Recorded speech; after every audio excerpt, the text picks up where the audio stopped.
Hey, what's up, everybody? Welcome back to the War Room, and today I'm going to be going over the third scenario of, let me clear that up, of Second Fleet, Scenario 3, into the jaws of the Backfire. So basically what's going on here is my map, okay? I've got NATO forces there in task groups or task forces.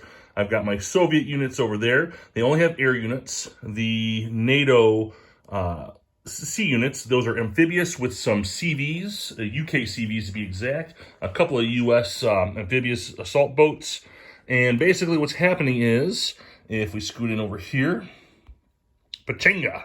You see Pechenga there. So apparently the Soviets have entered into Norwegian areas here, just down over here from Pechenga, and they're getting into sort of a fight. So NATO is sending a limited response to not cause a huge war, but a limited response of units to come in and support.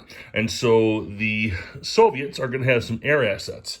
Those air assets include intercept fighters, attack fighters, and one electronic warfare airplane.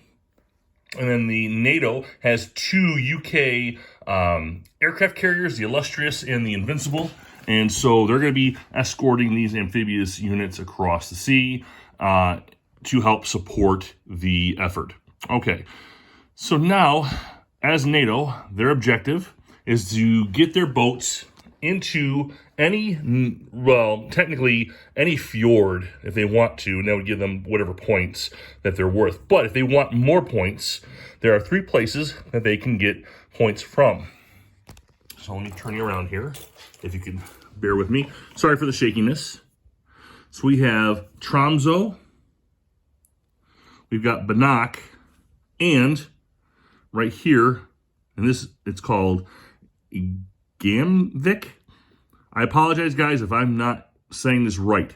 So here is the deal with that. So Tromsø, all of the NATO forces, if you can see them, they're all stacked back there. That's actually what they are. There's a bunch of amphibious assault boats out there. They're just marked with task force markers. But each amphibious assault has a certain amount of points when they reach the fjord. Okay, if they get to Tromsø, that's 1 times whatever their worth is. If they just get to the fjord, it's like 1 point. Okay, so it's not very much. But if they get to Tromsø, it's 1 times their worth. So, for example, the Iwo Jima from one of the earlier scenarios is worth like 8 points. So if he gets to Tromsø, it's worth 1 times 8 points. If he gets to Banak, or Banik, it's 3 times. And then it's more. I can't remember what exactly it is. What is it?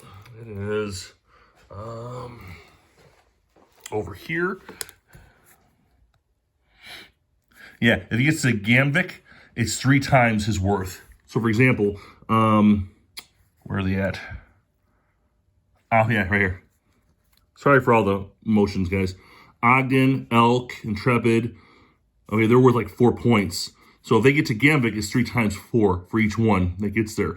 The reason it's more expensive is because it's much closer to the Soviet air wing.